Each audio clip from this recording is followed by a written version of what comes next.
social media owners, people who own whatever platform, be it for entertainment or meeting people, they're just ripping us off. They literally do not care about their customers. There is no consumer protection of any sort.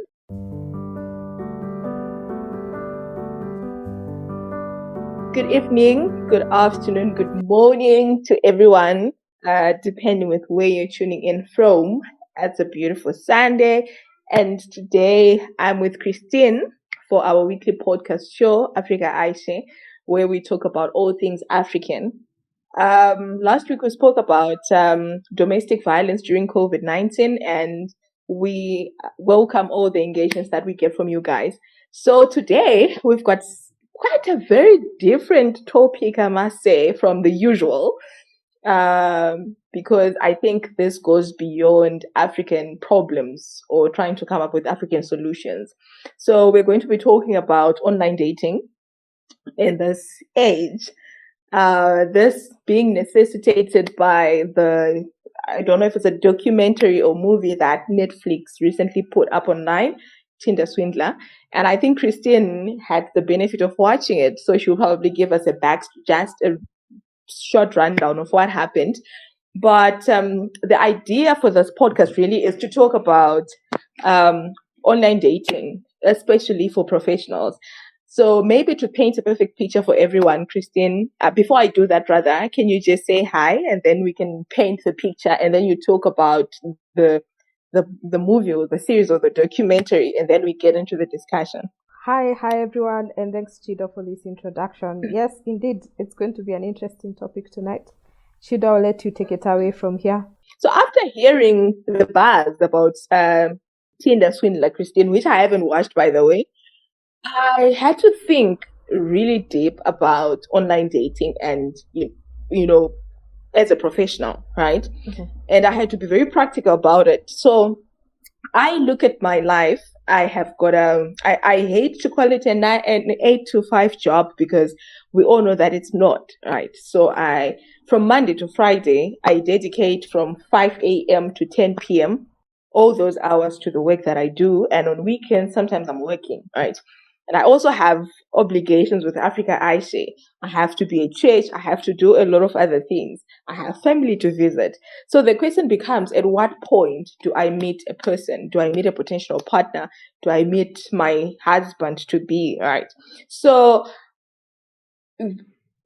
practically speaking, you're probably working in an office that has got 52 people, right? And 10 are guys. And of the 10 that are guys, 7 are already married, right?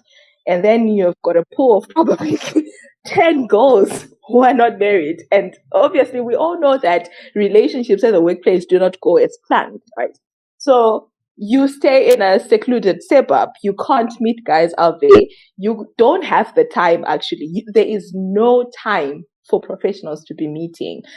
I'm going to be very biased towards professionals because that's the lifestyle that I know of, or rather that I'm used to.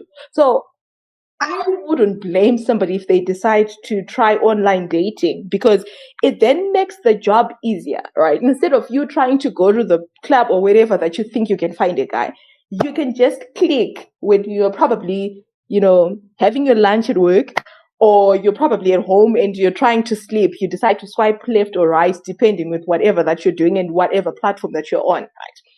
But now it almost feels like online dating is no longer safe, especially for women out there, right? I've had crazy stories of people who've been on Tinder and they've been sexualized, right? I've heard stories of people who were abused. And then now we have got this Tinder swindler guy who obviously was doing some of the craziest things.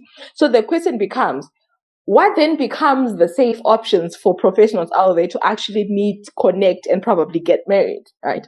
So, Christine, maybe you can start by telling us what really happened with Tinder Swindler. Just a very short summary of the issue. Please don't be infuriated, because I know it's a very infuriating subject, especially for women. Okay, Chido, thanks a lot. So, a quick comment on the Tinder Swindler. It's a true story, a true life-based story that happened to several women, where what the guy did is that he would pose on Tinder as this billionaire And now what he would do is that he would connect with women, and then he would make them fall in love with him. And this would be through, like, in the first scenario, flew out the girl on a private jet, took her to expensive dinners, and then what he would do is that he would make the girl literally fall in love with him. He would buy her flowers, he would really spoil her, he would love bomb her. And then the girl, of course, catches on to this. He even promises and says, we should move in together. And then she has to go house shopping or house hunting. And then now what happened was that the guy would now come up with a scenario where he has been attacked, and he has this story where he has enemies running after him because he's a billionaire who deals with gold. At least that's what he's told to one of the girls. And then now what happens is that he has enemies who have attacked him. So suddenly, out of nowhere, one night, sends photos of himself having been in a scandalous situation or an attack where his bodyguard was taken out, and literally just says, the situation is really bad, I need to run away, so if you could send me money. So in short, now what happens is that these girls, they go out of their way to borrow money. So, and it's in the tunes of hundreds of thousands of dollars or pounds. It's like really huge money for all the girls. And then now what they would do is that they would keep sending him the money. And what you do is that you take the money that one girl sends to take the other girl out on dates and such. It was a crazy situation, Chido, and I think the reason why most people are, like infuriated with it is because I think it happens in life, like only that this was one of the documented stories. But if you speak to people, this is something that has happened to them, where you meet someone who just literally swindles you. But this happened now in the context of the dating app Tinder. A lot of people who have tried to use Tinder, now it becomes very concerning for them. Personally, I've been on Tinder, but I came to the conclusion after a very short time. I don't think I lasted a week, or I just downloaded the app, and then I realized this thing, it's a lot of catfishing. And what people do is that what is there on the Tinder app and the image someone projects or portrays there, and what the reality is, are very different. And you can tell it. I mean, you literally just look at what the photos are, what people are saying, what someone is saying they do, and you're like, there's no way this thing is a real life situation. So, and I think that's why the situation is such that you feel infuriated, because you see there are genuine people in there, but then there's also a lot of people, like looking to swindle. There are people who are catfishing, others are doing all manner of things on that app. So, and I think it's an interesting question that you asked, then, where do professionals go to meet potential mates, if I may use that word. Chido? Wow, thank you so much, Christian, for that. I already feel like I've watched it. I don't think there will be any reason for me to do that without obviously throwing a fit. So yeah, I also have had, or now since we're being very real, I've also had experiences with Tinder when I was somewhere there, very many years ago. And I'm putting a disclaimer before I met you, my love, for my current partner, so that he doesn't get antsy and livid.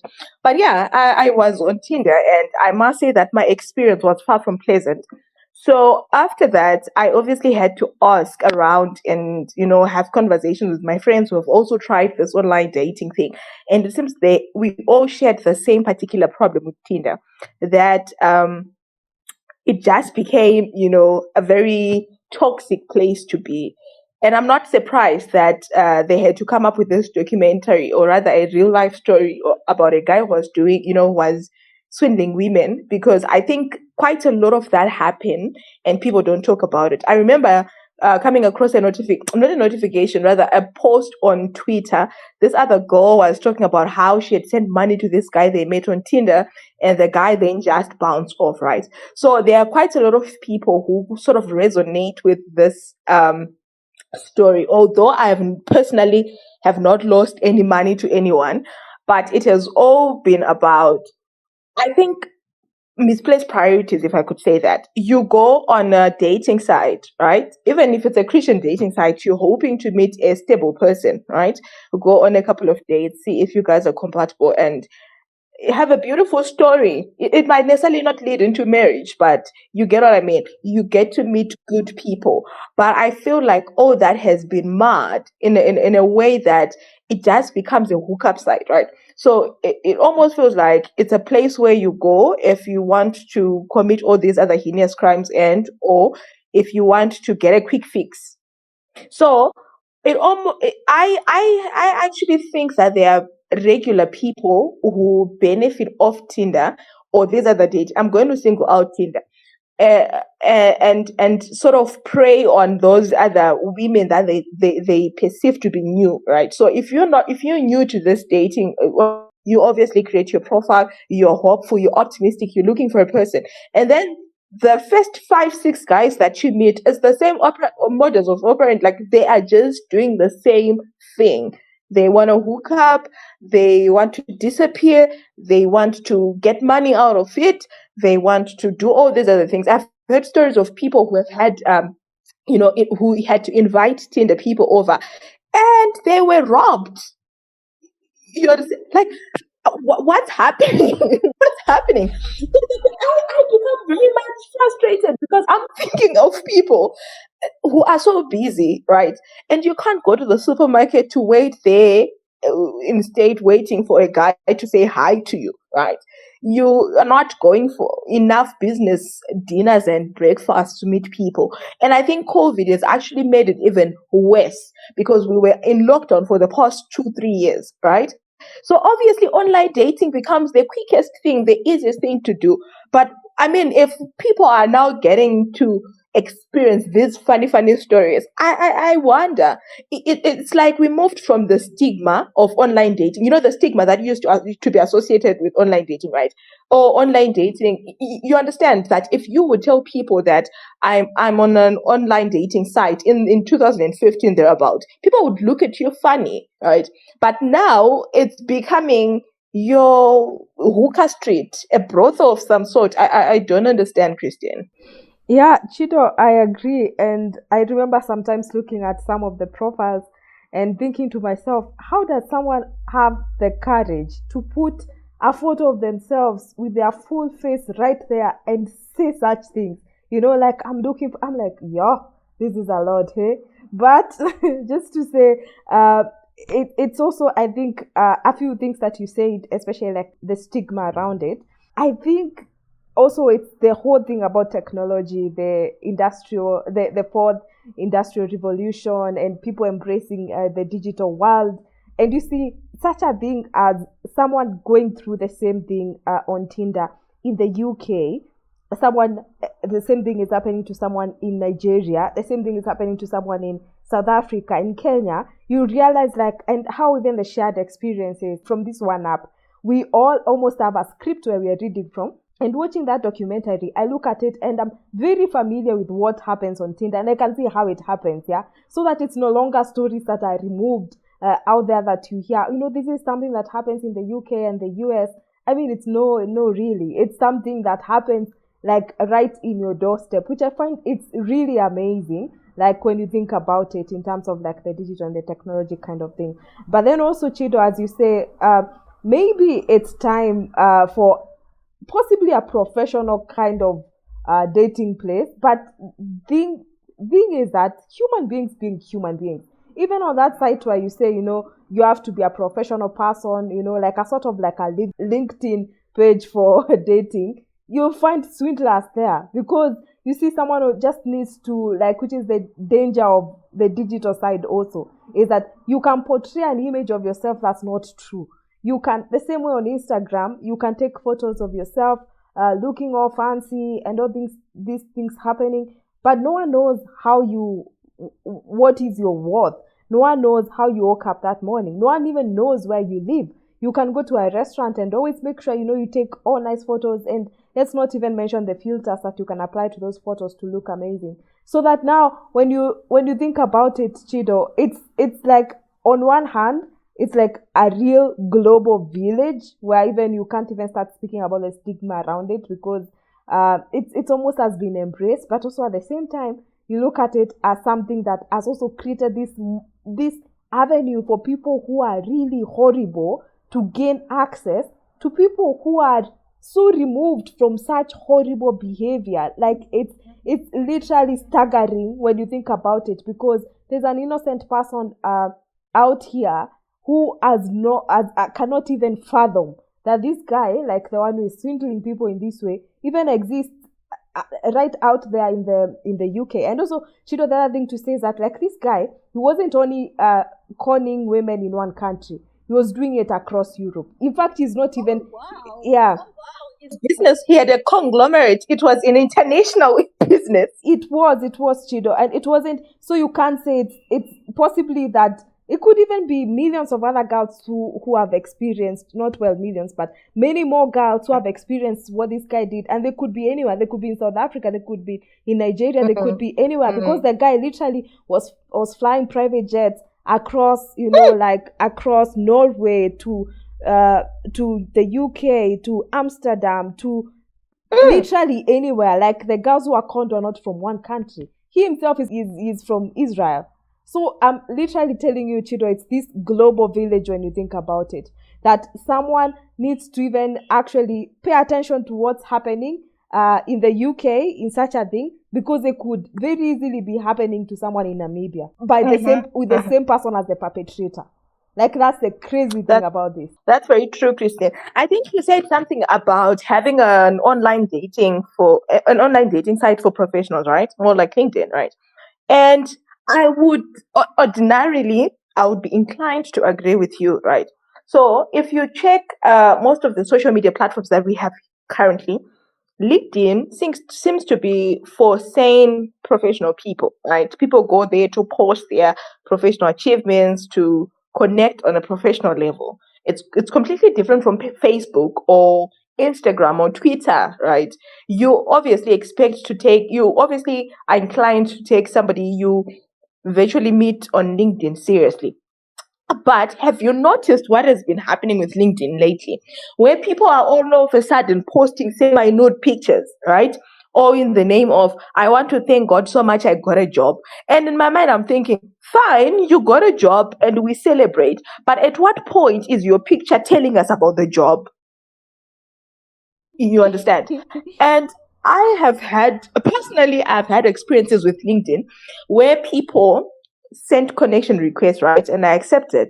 I check out the profile. It seems as if there is mutual benefit, right? And then the next thing, a person comes right straight into your inbox and they start being chitty chatty. And the way people on LinkedIn are so cunning, Christine, it's so disheartening, because they start talking to you from a professional level. They start asking for, ideas, or they go through your profile, they see what you do, they comment, they listen to one of the Africa iShare podcast or webinars, right? And they start talking about it. And automatically I'm interested, because I'm like, yeah, let's talk about it, let's try to brainstorm together. And then the next thing, you start exchanging ideas or material, they get a hold of your email address. God forbid if they get a hold of your personal phone number, because they start calling you at very odd and weird hours. We've talked about this privately, Christine, of how I met certain people that we both know through social media. And then they start saying the weirdest things. They start making very weird advances. Let me tell you of a situation that was very embarrassing. There is a guy got in touch with me on LinkedIn way back, and he seemed to be quite a sane guy. Hey, starts talking about mobile money. I'm interested. He works for a mobile money company, and I'm thinking there could be something that we can learn from each other. We started becoming, I'm going to put friends in quotes and use that word very cautiously, because we are not friends. Little did I know that the same person decided to talk to my other friend, and an error of his own, he didn't know that we were friends. So he starts making advances. Literally, I think you just copy and paste the messages because they were the same. Mm-hmm. And I'm now talking to my friend. I'm like, yo, dude, there's this weird guy. We used to talk about ABC and in, but now the conversation has just become so weird. Hey, this is what he's saying, and I now feel very uncomfortable. And then she says, what's the guy's name? Hey, and I'm like, okay, sorry. And so, guess what? She literally had the same story. It was, oh my word, it was so embarrassing. It was humiliating. We almost felt like creating a group for that guy and be like, okay, dude, are you honestly being for real right now? And it's all coming from this and this whole illusion that LinkedIn is for professional people. Sorry. So if I'm going to be talking to Christine on LinkedIn, it means that we have got a same interest or a professional goal that we're trying to achieve. And I think for me, I've been very stupid enough because I have met very amazing people on LinkedIn who became friends, right? We have done several things together. We're working with this assumption that this is a globalized village. The internet brings us closer together, right? I don't need to be in Kenya right now, Christine, to be doing this podcast with you. We can do it over the internet. That's the beauty of, the digitalized world. But if then people are now using it to prey on people who seem to be oblivious, that's just wrong. Yeah, Chido. And So, So I just wanted to say there will not be a way of verifying that the people that are joining the online dating site for professionals are actually not psychopaths, because I don't think the people are going to be asking for qualifications. You get what I mean? Like, can you send us your postgrad diploma so that we know that you went to, using for a professional? Or can you send us your work email? Or rather, can you send us a mug shot of you posing at your company profile or whatever? If there is no way to verify that, I think it becomes so difficult. And a lot of these professional people that are being preyed on, they are people who've got so much to lose in terms of, goodwill and image and whatever. So they can't come out in the open and say, I have been a victim of online dating. yeah, Chido, I completely agree with what you're saying. In fact, I've remembered that one of the CEOs of a company that I know, his LinkedIn was hacked by someone who now started using his account to solicit for various things. And so now what happened was that how I came to know about it is that I received a message from the LinkedIn account of this CEO person asking something from me. I don't recall what it was. Telling me something like, we could get into a business deal together. Let's chat and let's talk about it. And then to my mind, I was like, this is actually someone respectable. For what reason would he message me in this way to tell me that we could get into a business deal together? And I remember I just ignored the message. Then a couple of months later, I meet this person, or through someone else, I ask, what was going on? Like, why were these messages being sent?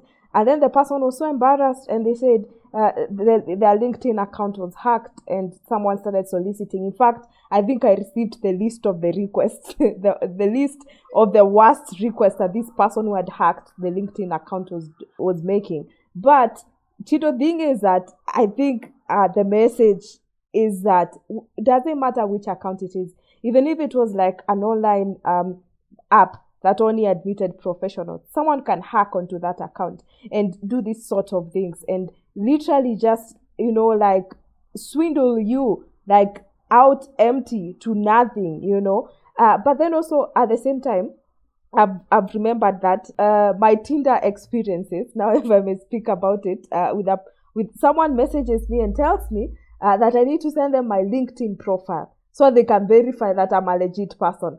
And I remember thinking to myself, what do you think this is, a job interview? And I remember just thinking to myself, either maybe it's someone being cautious or someone just being like soliciting for information about you. Because on LinkedIn, as you said, is that people are a bit more, I think, honest. So that I cannot say, for instance, that I studied at, Harvard and put it right there on my profile when I didn't study at Harvard. Because one, there'll be mutual connections who will be like, Harvard class of 2015. Who is this? Who we've never known, And then also I can't say something like, I work for, Google, because colleagues will look at it and think, who is this person who says they work at Google. Well, this is the assumption that there's no psychopath out there who I know they are, who have an entire fake LinkedIn profile. Such people exist. But I think at least more people with some conscience, not many of them will be willing to take such a step where you just go and have a whole forged LinkedIn profile. So I think, and in that sense, at least like in this case of the Tinder swindler documentary, the difference was that this person was able to con people posing as an employee or an owner also of a diamond company, or was it gold? But you see, if it was like on LinkedIn, to have the courage to, and actually, Chido, this company exists. This gold company actually exists, and it is owned by people who has changed the name and taken their last name. But you see, if it was like on LinkedIn, you could easily look and see like the person has the courage to even go put that as the company where they're employed. So I think at least at some point there is some bit of cleanup on what the person is saying. If there's at least a platform where you can counter check and see that this person has given at least an information that I could look into. But all that said, the world being what it is, people being what they are, I just think even right in the middle of your home, while you're not in a dating app, someone will swindle you. I mean, yeah. Kristen, I was actually then just doing out of interest, because this guy seemed to have had the whole swindling business figured out. And rumor has it that he served a 15-month jail sentence for fraud, forgery, and whatever, because he was arrested after he got caught in Greece using a fake passport. So after serving the jail time, he was released. He's a free man as we speak right now, which means that it's another psychopath that has been unleashed on women. And what scares me the most is there are going to be a lot of people who fall victim to this guy's tactics. He might necessarily not try to look for people on dating apps, but I mean in real life. And there is something so strange about humanity that attracts some women to psychopaths and guys who have got such a very funny portfolio. And I'm saying this because I used to notice it in Cape Town, hey, that the people that everyone would know, these guys commit the weirdest crimes over the internet, or they're what, you would always find them with partners, eh? It's like some people are just so attracted to the drama and the whatever, which makes me feel so sad, because this guy is going to continue with whatever that he does and victimizing a lot of women. And also, there are women who are generally not so much into showbiz, like they don't watch movies, they don't go up with the hype, they don't even know that there is a documentary that has been made that has something to do with him. And then they meet him and they fall prey to the same guy. Number one. Number two, it almost feels like before Netflix then aired out the documentary, this guy went back on Tinder after serving the jail sentence. How ridiculous is that? Which makes me feel that most of these online dating sites developers, or rather owners, are not really concerned about the welfare of their clients or customers. They're just concerned about pushing numbers. Because if you know that this guy has been committing these crimes via your platform, I feel like you're not supposed to let him come back. But the fact that they only had to suspend his account, or rather ban, I'm going to use that cautiously, ban him from using the dating app only after the documentary was aired. I feel like that's so hypocritical, hey? That's not them taking people seriously. Two things that you've said, which I've also seen on the comments that most people have been making, especially on Twitter. One is that there are people who will not get this information, because especially there are countries, again, who limit content. Like you have no access to Google, you have no access to YouTube, no access. There are countries that are like that. This guy is not limited in his ways of getting to those women in those countries. So it's going to keep going on. But also even there are those who have not much engagement in any of these social media platforms to get this information. But then also, I think it's true what you say, like about Tinder and most other apps. You see, you pay. There's a premium you have to pay to access certain features on Tinder. As long as you can pay that, then you can be there on and swindling and doing whatever things. The developers, in honesty, if you ask me, there's no safety that you're guaranteed on that app. You're on your own. Once you subscribe to that thing, pay the money to the person who is operating it, their bank account, like swells up. You're on your own on that app. Whether you meet someone who cons you, or what you said that someone comes, you have a meet up with them and they beat you up and they rob you. If those things happen to you, literally you are on your own. And I think that's Chido, we have spoken in the past about even things like the good things about the digital world, and also the lack of human side on the digital world, where, like, for instance, someone would, if you went to a shop to get shoes, someone would ask you, like, what's your size number, engage with you a bit. If it's a robot, you just press a number like number 4. They give you a number 4, number 6, number 8. You fit them, return them, do whatever. There's this lack of human concern. And I think as much as like this app is there to make money for the developers, which again, that was the end goal of the Tinder app. It wasn't, I think, to make sure that people got married safely and lived happily thereafter. It wasn't. It was to make you connect. But the minute you do that, they'll give you the community guidelines. They can ban an account, but you're on your own. Like, as far as it comes to like the repercussions of what happens to you through the people you've met on that app, you have nothing that you can go and, you have no recourse, Again, I think it's also like a past discussion that we've had about like what recourse do people have when someone has created such a platform and you end up suffering this much. What do you do? And again, on that documentary at the end, all the women who are conned still have the debt that they're still trying to repay, and it's really, really huge debt. Well, the guy has been freed from prison and he's living his life. Nothing, not even, he's not paying for any of that money. Nothing. Yes, Christine, I just wanted to say, not only is he not paying for that money, he has not been formally charged for conning these women, apparently. And also, this guy still has a very functioning social media presence. Like, he is so much on Instagram. I had to look him up because I was very curious. Yeah? He still has such a very vibrant social media presence. And then you wonder, at the end of the day, it becomes just a documentary. Netflix is also pushing numbers, to make sure that they get money at the end of the day. But when it comes to these women who came out in the open to say, this is what happened to us, there is nothing for them. They still have to pay back the debts. They still have to deal with the aftermath of whatever that was happening, right? So I genuinely feel that at the end of the day, social media owners, people who own whatever platform, be it for entertainment or meeting people, they're just ripping us off. They literally do not care about their customers. There is no consumer protection of any sort. And I think that's something that has to be addressed.